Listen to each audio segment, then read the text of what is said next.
안녕하세요. 저는 슈퍼블록의 대표 장영숙입니다. UDC 2019에 스피커로 참여할 수 있게 되어서 정말 기뻤는데 제가 이제 피날레를 장식하게 되어서 더 영광입니다. 저희는 작년부터 슈퍼스타즈라는 이름의 프로젝트를 진행했는데요. 대다수의 프로젝트가 그렇듯이 저희 프로젝트 역시 진행 과정에서 처음에 생각했던 것과 아주 다른 그런 전개를 보여줬습니다.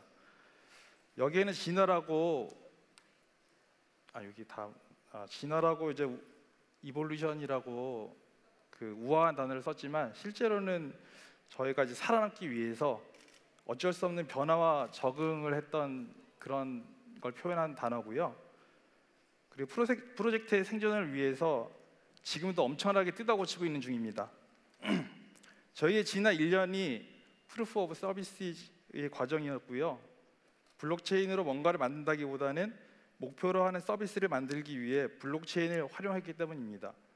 저희의 문제 해결 방식들이 모두 정답이라고 생각하지는 않지만 이 자리를 빌어 저희의 고민 과정을 조금이나마 소개해 보려고 합니다. 이 자리가 슈퍼블록의 공식 석상 데뷔 무대인데요. 그런 만큼 간단하게 저희 회사를 소개해 보겠습니다. 저희 이제 회사 이름 슈퍼블록을 들으신 분들은 대부분 블록체인의 블록이냐 이렇게 물어보시더라고요. 저희는 이제 블록체인의 블록은 아니고요. 영국에서 많이 쓰는 속어입니다. 속어인데 man이나 dude처럼 아주 가까운 친구를 부를 때 쓰는 말입니다. 2015년에 설립한 저희 회사는 원래 스포츠 관련 서비스를 만들던 회사였는데요. 블록체인을 연상시킬 수 있는 단어를 좀 생각해 보다가 우연히 이 단어를 발견하게 되어 모두들 만족하며 만장일치로 채택하게 되었습니다. 이전에 저희가 진행했던 모든 프로젝트들은 스포츠와 관련된 서비스였고 이중 축구 클럽이나 K리그의 IP 라이센스를 활용해서 진행했던 프로젝트들이 있었습니다. 이러한 업력을 바탕으로 자연스럽게 축구 IP와 블록체인 기술을 연계한 사업을 구상하게 되었는데요. 과거의 프로젝트들이 그렇게 상업적인 성공을 거두지 못했지만 이런 업력이 바탕이 돼서 유럽의 빅클럽들과 계약을 맺고 블록체인 서비스를 개발할 수 있게 되었습니다. 이번에 유벤투스의 호날두 노쇼 사건 다들 아시죠? 이게 엄청난 화제였는데요. 이 사건은 유럽의 유명 축구 클럽들이 정말 갑 중에 갑이어서 그 업체가 비용을 지불할 능력이 있다고 해서 제대로 된 계약을 맺기가 굉장히 어렵다는 걸 보여주는 대표적인 사례라고 생각이 됩니다. 그러다 보니 저희도 계약 과정에서 많은 어려움을 겪었는데요. 그래도 몇 년 동안 꾸준히 서비스를 개발하고 이번에도 컨셉만이 아닌 실제로 구동이 되는 개발 버전을 들고 협상을 한 결과 구단들의 신뢰를 얻어서 이렇게 새로운 도전을 할 수 있는 기회를 얻게 된 것 같습니다. IP 라이센스의 어려움에 대해서는 다른 자리에서 또 말씀드릴 기회가 있을 것 같고요. 이번 UDC는 블록체인 개발자분들을 대상으로 하는 자리인 만큼 저희가 FC 슈퍼스타즈를 어떻게 개발했고 또 어떠한 변화 과정을 거쳐서 지금의 서비스에 이르게 되었는지를 이야기해 보도록 하겠습니다. FC 슈퍼스타즈는 한마디로 유럽 축구 슈퍼스타들의 컬렉터블 D앱, 즉 수집형 블록체인 서비스입니다. 현재는 영국의 프리미어리그 1, 2위를 다투고 있는 신흥 라이벌인 리버풀과 맨체스터 시티, 이 팀의 세르히오 아구에로나 모하메드 살라 같은 유명 선수들의 축구 슈퍼스타들의 NFT 기반의 블록체인 카드를 만들어 서비스하고 있습니다. 아직 서비스하는 그 팀의 수나 아니면 서비스 지역이 좀 제한적이긴 한데요. 베타 테스트 단계의 서비스를 발전시켜 가면서 차차 확대해 나갈 예정입니다. 블록체인이 한창 화두였던 작년 초 저희도 관심을 가지고 시장을 지켜봤었는데요. 여러분도 잘 아실 크립토키티의 등장이 저에게는 매우 인상적이었습니다. 블록체인의 탈중앙화와 신뢰성을 활용한 수집 서비스라는 것이 아주 신선한 시도라고 생각이 되었는데요. 그리고 그 수집품을 이더리움을 이용해 전 세계인이 제한 없이 거래를 한다는 것 자체가 아주 혁명적인 발상이라고 생각이 되었습니다. 아이디어와 컨셉은 매력적이라 느꼈지만 컬렉터의 감성은 지극히 개인적이고 천차만별인지라 저에게는 고양이를 왜 수집하는지 잘 이해가 안 되더라고요. 대신 오랜 스포츠 팬인 저는 오프라인 시장에서 활성화되어 있는 스포츠 카드를 떠올려 보았습니다. 유저들이 가상의 고양이를 사기 위해 비용을 지불한다면 유명 스포츠 선수의 디지털 카드를 사게 하는 일은 좀 더 현실성이 있지 않을까? 좀 더 쉽지 않을까라는 생각을 하게 되었습니다. 오프라인 상에서 스포츠 카드 시장은 100년이 넘는 역사를 가지고 있고요. 연간 시장 규모가 10억 달러, 즉 1조 이상의 규모를 가지고 있습니다. 저 역시 스포츠 카드를 수집해서 앨범으로 만들었던 적이 있고요. 그걸 지금 아직도 집에 보관을 하고 있습니다. 저 같은 스포츠 컬렉터는 전 세계에 7천만 명 정도 된다고 하고요. 그 중에 98% 정도는 스포츠 카드를 수집한다고 합니다. 이렇게 수집한 스포츠 카드들은 이베이나 아마존에서도 비싼 가격에 거래가 되기도 하는데요. 이런 특성으로 인하여 단순한 팬심이나 좋아하는 마음에서 구입하는 것이 아니라 투자의 목적으로 스포츠 카드를 구입을 하기도 합니다. 아마도 많이 생소한 이름일 것 같긴 한데요. 호너스 와그너라는 그 메이저리그의 선수가 있었거든요. 100년이 더 된 선수긴 한데요. 이 선수의 카드가 2013년에 35억 원에 거래되면서 기네스북에 등재가 됩니다. 물론 호너스 와그너 카드는 발매된 지 100년 이상 지났고 혐연론자였던 와그너가 담배 본인의 야구 카드가 끼워 팔기식으로 나간다는 사실에 항의해서 단 200장만 발매해서 아주 희소성이 높은 카드였죠. 그래서 이렇게 35억 원이라는 가격이 책정이 되었는데요. 이게 일반적인 케이스라고 보기는 어렵지만 스포츠 카드는 스포츠 팬들의 소장품으로 가치를 인정받고 일상적으로 거래가 되는 상품입니다. 사람들의 생각은 다 비슷하다고 하죠. 저희가 이런 생각을 하고 있을 때 비슷한 생각을 가진 서비스들이 하나 둘 나오기 시작합니다. 특히 북미의 블록체인 업체들은 발빠르게 IP 라이센싱 문제를 해결하고 서비스를 내놓습니다. 이는 북미 스포츠 리그 운영 방식의 특징에서 기인했다고 보는데요. 개별 구단의 자유권이 없이 사무국에서 일괄적으로 IP 라이선싱 업무를 진행을 합니다. 그리고 다양한 실리콘밸리 스타트업들의 투자도 빈번하게 하는 분위기이기 때문에 이런 발빠른 움직임이 가능했다고 봅니다. 이렇게 빠르게 시장에 새로운 시도들을 많이 하다 보니까 라이선스가 없는 짝퉁 서비스가 시장에 들어오기가 아주 어렵죠. 그러나 유럽 중심으로 돌아가는 축구는 사정이 좀 다릅니다. 리그도 나라별로 여러 개가 존재하고요. 각 클럽들도 독자적인 IP 비즈니스를 진행할 수 있어서 북미 스포츠와는 굉장히 다른 양상입니다. 어디서 개발했는지 알 수 없지만 축구 관련 크립토 서비스에서는 IP 라이선스를 맺지 않은 회색 서비스가 지금 운영이 되고 있는 상태고요. 여기 보이는 손흥민 선수 카드는 크립토 스트라이커스라는 서비스에서 제공하는 카드인데 이거는 그 사이트에 이렇게 써 있어요. 아직 라이선스가 계약이 안 된 상태고 앞으로 계약을 맺겠다 이렇게 써 있는데 1년이 지났는데도 아직도 그 IP 계약은 안 된 상태고요. 근데 이렇게 계약이 안 됐다는 이유는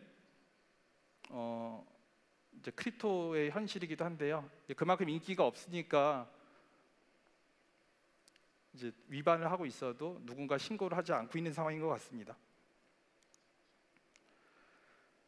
저희 슈퍼블록은 이런 라이센싱 분야에서 경험이 있고 단연간 웹 서비스를 만들어 온 노하우가 있었기 때문에 축구 분야에서 크립토 서비스를 빠르게 만들어낸다면 시장에서 어느 정도 성공을 할 수 있지 않을까 그런 생각을 하게 됐습니다. 그래서 2018년 6월 간단한 프로토타입을 완성했고요. 당시 가장 검증된 블록체인이었고 예제도 쉽게 찾아볼 수 있었기에 이더리움을 선택해서 솔리디티 기반의 컨트랙트를 만들어 테스트넷에 올렸습니다.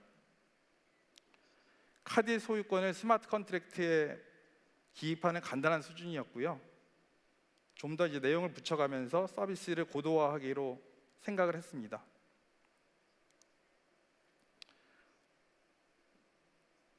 이분 누군지 아시죠? 예, 이게 20년 전 최고의 복싱 선수였던 핵주막 마이크 타이슨인데요. 마이크 타이슨이 한 이 말을 들어보신 분이 있을 겁니다. 인터넷 번역되어 있는 걸 그대로 옮기면 이렇습니다. 누구나 그럴싸한 계획을 갖고 있다. 처맞기 전까지는. 저희가 딱 이런 상황인 것 같아요. 좀 심하게 얻어맞고 있는 것 같습니다. 근데 뭐 저희뿐만 아니라 블록체인 업계가 다 비슷한 게 아닌가 생각은 듭니다. 프로젝트 슈퍼스타즈 초기의 기획서를 지금 와서 다시 보면 굉장히 내용이 많이 바뀐 것을 알 수 있는데요. 어느 프로젝트나 그렇지만 직접 부딪혀 보기 전에 기획서 레벨에서 당연하다고 생각했던 것들이 당연하지 않음으로 판명되면서 하나하나 고쳐가는 과정이 필요했습니다. 올해 6월 베타 테스트를 출시하기 전에 지난 1년 동안 3차례에 걸친 비공개 테스트 때마다 강력한 펀치를 한두 방씩 맞으면서 커다란 방향성의 변화를 겪으며 업데이트를 진행해 왔습니다. 이제 최초의 개발 방향성은 오프라인에서 이제 거래되는 트레이드 카드를 온라인으로 그대로 옮겨오는 거였어요. 종이 카드처럼 여러 장이 들어있는 카드 패키지를 개봉하고 그러면 이제 랜덤으로 축구 선수들의 카드가 뽑히고요. 그렇게 획득한 카드를 자체 저희 이제 서비스 내 마켓플레이스에서 거래를 하는 서비스였습니다. 그러나 프로토타입을 완성한 후 3개월 뒤인 10월에 첫 알파 버전을 테스트해보고 오래 지나지 않아 몇 가지 심각한 문제들을 발견할 수 있었습니다. 여러 문제점들 중에서도 특히 심각했다고 생각했던 것 2가지는 메타마스크랑 이더리움의 속도 문제였습니다. 이미 이더리움 D앱에 익숙해지신 분들은 메타마스크가 없는 D앱은 상상하실 수 없으실 것 같은데요. 저희는 이 메타마스크가 이더리움 대중화의 첫 번째 걸림돌이라는 생각이 들었습니다. 저희 테스터들의 절반 이상이 메타마스크 설치를 어려워하고 여기서 포기해버리는 현상이 있었습니다. 테스터들은 보통 이제 얼리 어댑터 성향이 강한데요. 이런 사람들이 이 정도인데 일반 사용자들은 어느 정도일지를 생각해보면 불을 보듯 뻔한 상황이었습니다. 그리고 복잡한 메타마스크 설치의 허들을 어찌어찌 넘고 나면은 더 큰 산이 버티고 있었습니다. 카드팩을 하나 뽑아서 카드를 획득하고 나의 지갑에 저장하는 데까지 테스트넷에서도 30초 이상이 걸리는 것이었습니다. 메인넷에서 서비스를 구동할 경우에는 어느 정도 시간이 걸릴지 예측조차 불가능한 상황이었습니다. 카드팩의 개봉이 저희 서비스에서 핵심인 부분인데 카드팩 하나를 오픈하는데 1분이 넘게 걸린다면 일반인의 상식으로는 도저히 이해할 수가 없는 상황이었죠. 나중에 메인넷에서 서비스를 개발하면서 알게 된 건데 이더리움의 가격 변동성이 되게 심해지면은 이럴 때는 이제 이더리움 거래량이 폭증하게 되거든요. 그럴 때는 메인넷에서 트랜잭션이 증가해서 네트워크가 극도로 느려지는 것이었습니다. 고객님, 이더리움 가격이 폭등하여 렉이 심한 상황입니다. 이더리움 가격이 안정되면 저희 서비스도 안정화될 테니 조금만 기다려 주십시오. 저희 문제가 아니니 저희를 비난해 주지 말아 주세요. 이런 상황이 과연 받아들여질 수 있을까요? 이더리움의 창시자 비탈릭 부테린이 다양한 방법을 통하여 성능을 획기적으로 개선할 거라고 이야기는 하고 있고 저도 결국엔 그렇게 될 거라고 믿고 있는데요. 그렇지만 언제 적용될지 알 수가 없고 저희가 마냥 기다릴 수만은 없는 상황이었죠. 그리고 이더리움의 평균 TPS는 1년 전이나 지금이나 큰 차이가 없는 수준입니다. 그리고 마지막으로 내가 뽑는 카드가 좋은 건지 나쁜 건지도 모르는데 이걸 확인하는데 무조건 가스 비용을 낸다는 게 굉장히 불합리해 보였습니다. 사용자들은 가치가 있는 것만 가지고 싶어 하지 아무런 가치가 없는 걸 돈을 내가며 소유하고 싶어 하지는 않는 거거든요.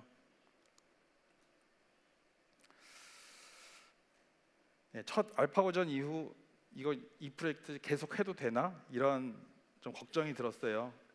그래서 대책을 고민하다가 결국 저희가 시도해보기로 한 방법은 메타마스크의 사용을 최소화하는 방향이었습니다.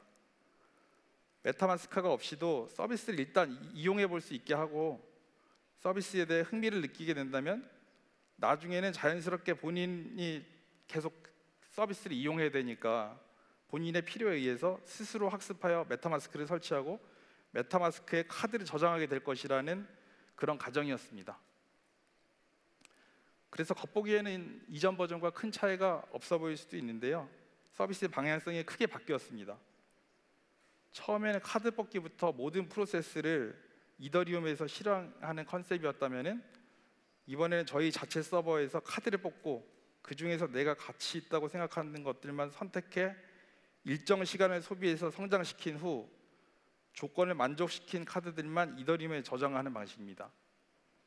이 방법은 처음 사용하는 유저가 당장 이더리움을 쓸 필요가 없기 때문에 메타마스크 설치 못해서 이탈하는 사용자의 수를 줄일 수 있었습니다.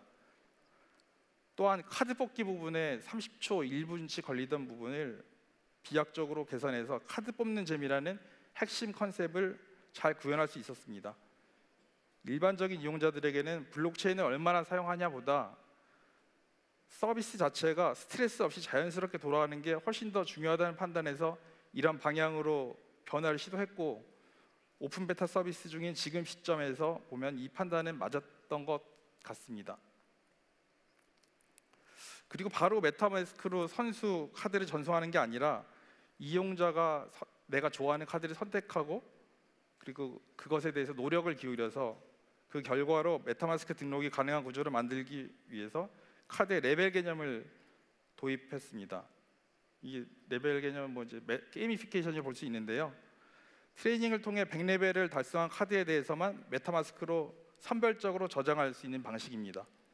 메타마스크로 전송할 때 저희가 사용자 대신 가스비를 지불하도록 설계하였는데 이런 구조 변경으로 가스비를 절감하는 효과도 얻게 되었습니다. 게임이 아니기 때문에 능력치의 개념은 없고 레벨 개념만 존재합니다. 2018년 10월에 첫 번째 알파 버전 이후로 6개월 정도의 시간이 흘러 19년 4월경에 지금의 형태를 갖춘 서비스가 완성되었습니다.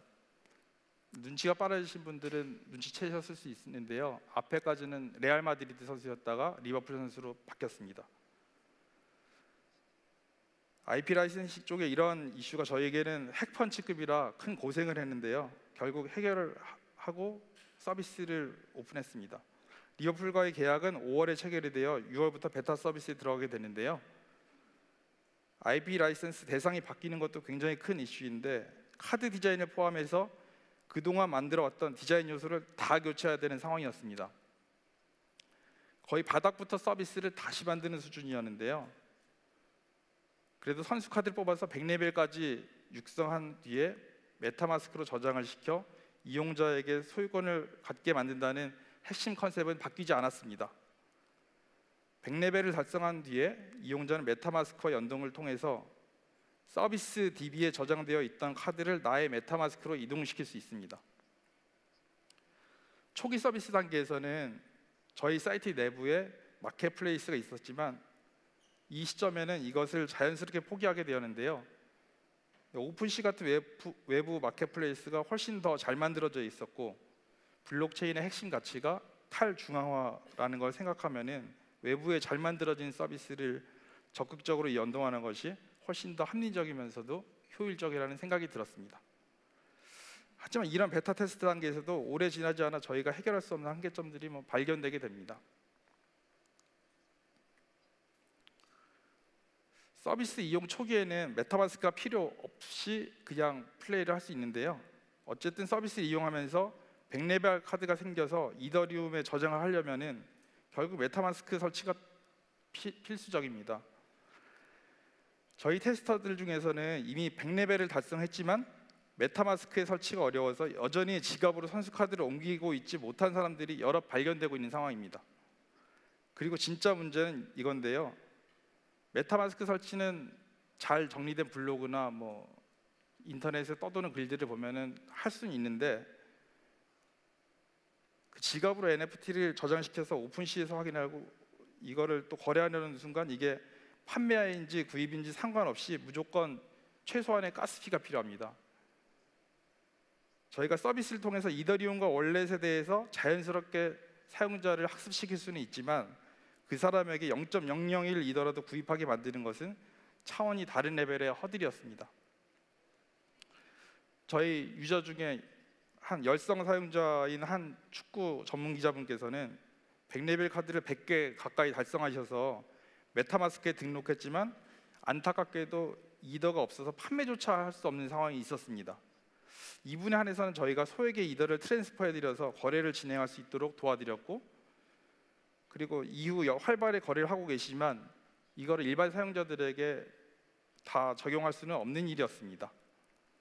오픈시는 굉장히 잘 만들어진 마켓플레이스입니다만 이 문제 또한 이더리움의 속도를 저희가 개선할 수 없는 것처럼 저희가 해결할 수 있는 문제가 아니었습니다. 정말 블록체인을 기반으로 대중적인 서비스를 만들기 위해서는 넘어야 할 산이 한두 개가 아닌 걸 알 수 있었습니다.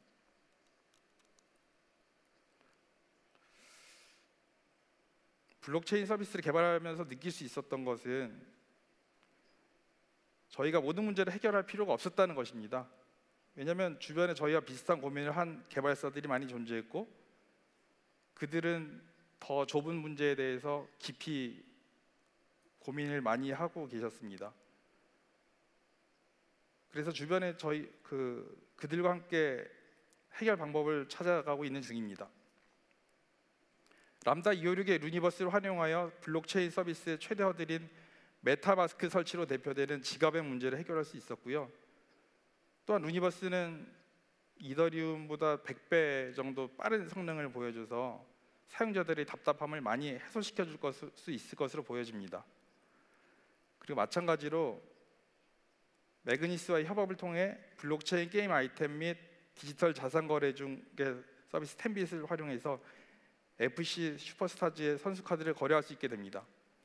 이번 UDC 핸즈온 세션에서 텐비트로 블록체인 게임 만들기에 참여해 보신 분들 아시겠지만 REST API를 제공해서 개발이 굉장히 쉽고 무엇보다도 거래에 있어서 가스비가 없다는 것이 엄청난 장점입니다.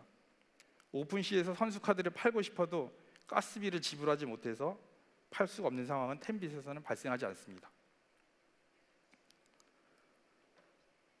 현재 저희는 이더리움을 기반으로 개발하였던 FC 슈퍼스타즈의 람다 256의 루니버스를 기반으로 통합시키는 작업을 진행 중입니다. 이더리움 기반 서비스를 포기하는 것은 아니고 하나의 서비스에서 이더리움과 루니버스를 모두 지원하는 멀티 플랫폼 방식입니다. 일반적으로 새로운 블록체인 플랫폼을 이용하려면 새로운 서비스를 만들어야 하는데 저희는 앞서 설명드린 대로 이더리움과의 접점을 최소화한 상태이기 때문에 이렇게 새로운 시도가 가능한 것 같습니다. 아직 한창 개발 중이기 때문에 이번 UDC에서 그 결과물까지 공유하지는 못했습니다만 조만간 람다 256, 매그니스와 함께 여러분들께 지금의 FC 슈퍼스타즈가 가지고 있는 문제점들을 해결한 베타가 아닌 정식 버전을 선보이도록 하겠습니다.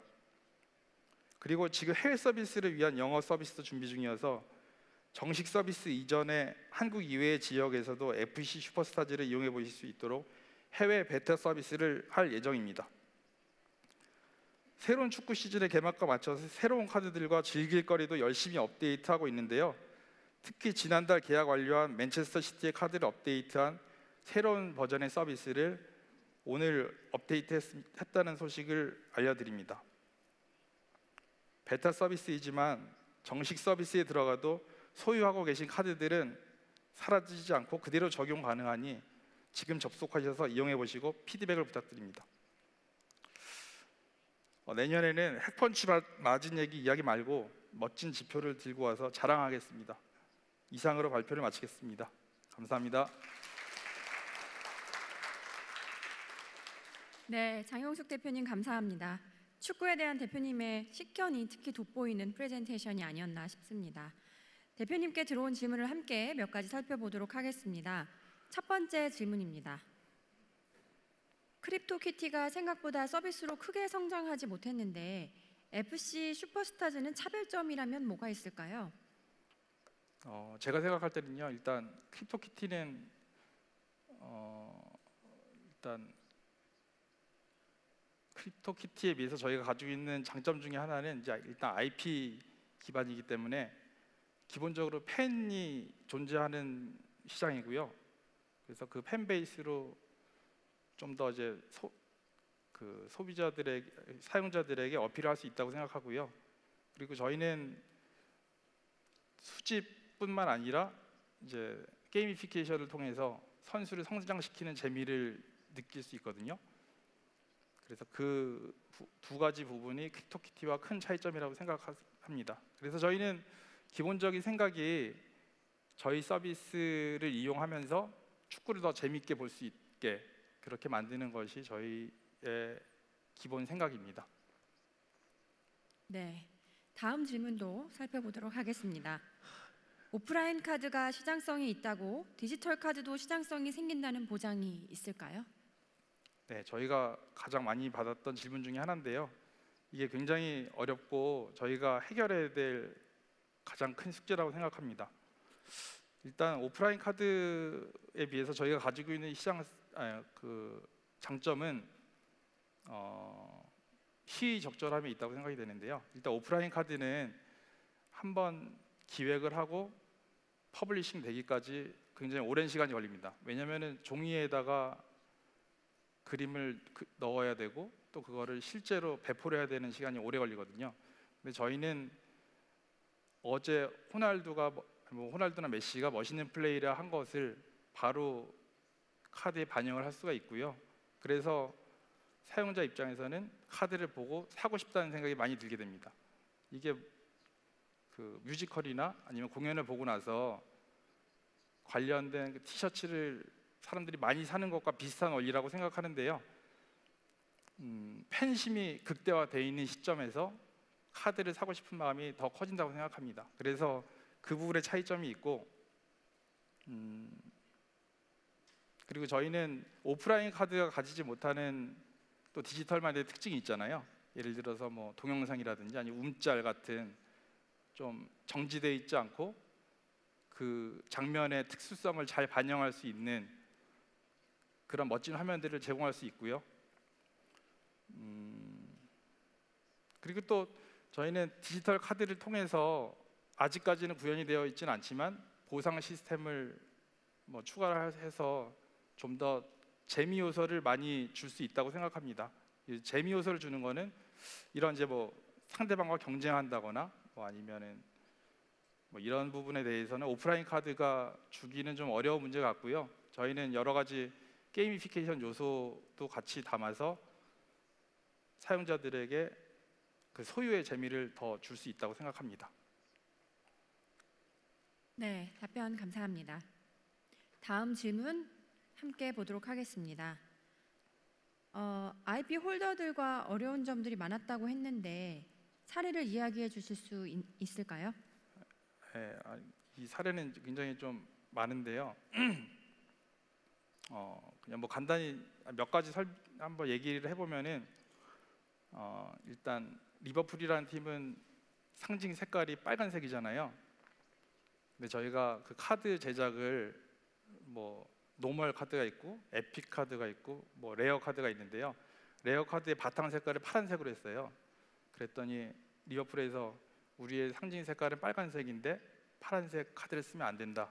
그래서 퇴짜를 맞고 바꿨고요. 뭐 그런 게 있었고, 그리고 저희가 처음에는 리버풀 슈퍼스타즈라는 이름으로 이렇게 서비스를 만들었었어요. 왜냐하면 그 당시에는 그 IP 라이선스 계약을 맺은 데가 리버풀밖에 없었기 때문에.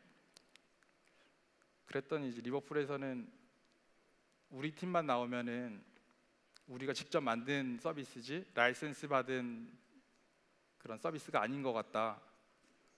그러니까 우리가 만든 게 아닌 것처럼 보이게 해달라, 그런 요청을 받았습니다. 그래서 서비스를 전체적으로 다 뜯어 고쳤고요. 그리고 그림자 선수를 넣었어요. 그러니까 한 팀에서 16개 팀으로 확장을 시키고 리버풀이 아닌 팀들의 선수들은 전부 그림자 처리를 해서 그 서비스 변경했는데요. 오히려 이제 다양한 선수들을 서비스하게 되니까 서비스 재미 면에서는 더 좋아졌던 것 같습니다. 근데 이제 그 IP 홀더들 입장에서는 자신들의 브랜드 이미지가 걸린 일이기 때문에 당연히 그렇게 보수적으로 나올 수밖에 없는 것 같고요. 저희 입장에서는 그걸 이해하고 그들의 이제 브랜드 가치를 제고시키는데 같이 동참하고자 하는 그런 마음을 항상 가지고 있습니다. 그래서 저희는 이 구단들과 잘 협력을 해서 향후 좀 더 이제 확장을 시킬 때 그 시장 내에서 슈퍼블로가 믿을 만한 회사이다 이렇게 인식을 시키는 것이 지금 현재 그 IP 관점에서의 전략이라고 볼 수 있습니다. 네, 감사합니다. 다음 질문도 이어가 보도록 하겠습니다. ERC20가 적용되어 있지 않은 걸로 보이는데 계획이 없으신 건가요? 일단 제가 처음에 말씀드린 것처럼 저희는 뭐 ICO라든지 뭐 이런 걸 생각을 하고 그 프로젝트를 시작한 게 아니고요. 순전히 서비스를 만들려고 시작을 했는데 블록체인이 되게 핏이 잘 맞아서 블록체인을 적용한 케이스라서 아직까지는 ERC721만 가지고 쭉 진행을 해왔어요. 근데 좀 생각을 해보니까 ERC20도 저희 서비스를 좀 더 재미있게 만들 수 있는 요소가 많이 있는 것 같습니다. 그래서 최근 이 부분에 대해서 고민을 많이 하고 있고요. 다행스럽게도 저희 협력사인 루니버스가 이런 부분에 대해서 조언을 많이 해주셔서 잘 풀릴 수 있을 것 같습니다. 네, 앞으로 그래서 좀 적용하지 않을까 싶은데 아직까지 좀 고민 중에 있습니다. 네, 알겠습니다. 다음 질문도 함께 살펴보겠습니다. 소유자 증명 외에 블록체인이 서비스에 주는 효익이 어떤 것이 있는지 궁금합니다. 제가 직접 저희 서비스를 계속 쓰고 있거든요. 계속 요새 좀 재미있어져가지고 열심히 하고 있는데 한 두 가지 정도 있는 것 같아요. 첫 번째는 이제 만렙을 다 찍고 그 다음에 이더리움에 올려서 이제 오픈시에서 확인을 하면요, 그게 서비스 내에서 보는 게 아니라 외부에서 보는 거기 때문에 이게 진짜 내 거라는 느낌이 들더라고요. 그 회사의 물건이 아니라 나의 물건이라는 느낌이 들고, 이거 뭐 오픈시라든지 아니면 이더스캔에서 다 확인이 가능하니까요. 그 부분이 좀 되게 느낌이 괜찮았고 수집한다는 느낌이 진짜 들었고요. 그 다음에 블록체인에 올라가는 순간 이건 이제 글로벌로 거래가 가능한 거잖아요. 그래서 뭐 제가 올린 뭐 모하메드 살라 카드를 브라질의 이제 모하메드 살라 팬이 바로 살 수도 있고 이렇게 실시간으로 전 세계가 연결이 된다는 것이 굉장히 큰 매력인 것 같습니다. 네, 이 부분은 블록체인을 대체하기 할 만한 다른 플랫폼은 없는 것 같습니다. 네, 답변 감사합니다. 다음 질문도 함께 보겠습니다.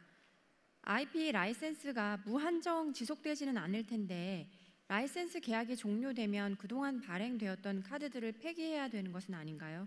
여전히 사용자들이 해당 카드를 소유할 수 있습니까? 네, 이 부분은 되게 크리티컬한 문제라서 저희도 그 유럽 축구 구단들과 계약을 할 때 항상 염두에 뒀던 부분이고요. 그래서 이 부분은 계약서 상에 이제 명시가 되어 있어요. 일단 블록체인에 올라간 선수들은 이게 우리 슈퍼블록의 소유가 아니기 때문에 그냥 어떻게 터치할 수가 없고 블록체인에 존재한다. 뭐 그래서 그거를 인식을 시켜서 계약서 조항에 삽입이 되어 있는 상태입니다. 그래서 뭐 계약이 종료되거나 아니면은 뭐 저희가 이제 이 서비스를 접고 새로운 서비스를 만든다고 해도 그 발행했던 카드들은 영원히 그 사용자들의 소유가 되고요. 그 라이센스 문제는 없습니다. 네, 알겠습니다. 다음 질문도 한번 같이 살펴보도록 하겠습니다. 선수 카드가 사용자들이 사는 만큼 무한정 발행되는 구조인가요? 만약에 그렇다면 그 카드의 희소성이 점점 떨어지게 될 것 같은데 어떻게 보시나요? 저희 선수 카드는 뭐 아까도 말씀드렸지만 뭐 노멀도 있고 레어도 있고 에픽도 있어요. 에픽 같은 경우만 이더리움에 올리고 있는데요. 이 카드의 경우에는 딱 제한된 수량만 발행이 됩니다. 그래서 무한정 발행되는 구조는 아니고요. 그리고 에픽 외에 다른 카드들은 아직까지 적용은 되어 있지 않으나 이게 이제 사라지게 할 어느 정도 시간이 지나면은 사라지게 이제 구성이 될 거예요. 그래서 그 문제는 없을 것 같고, 그렇지만 이 문제는 굉장히 중요한 것 같거든요. 희소성을 얼마나 유지시킬 것인가, 그 밸런스에 대해서는 저희 아직까지도 이제 계속 저희도 리서치 중이고 연구 중입니다. 그래서 이거는 어디까지나 뭐 지금 당장 알 수 있는 문제는 아닌 것 같고요. 운영을 해가면서 좀 운영의 묘를 잘 살려야 될 것 같습니다. 어쨌든 이제 이런 부분에 있어서는 밸런스가 뭐 시작과 끝인 것 같은데요. 네, 이 부분을 어떻게 잘 하느냐가 저희 서비스의 성패를 좌우한다고 생각합니다. 네, 답변 감사합니다. 질문 몇 가지 더 함께 살펴보겠습니다. 다음 질문입니다.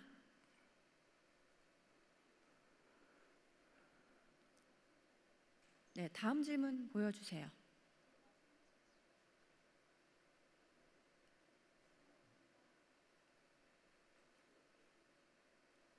다음 질문 없나요? 아, 네. 죄송합니다.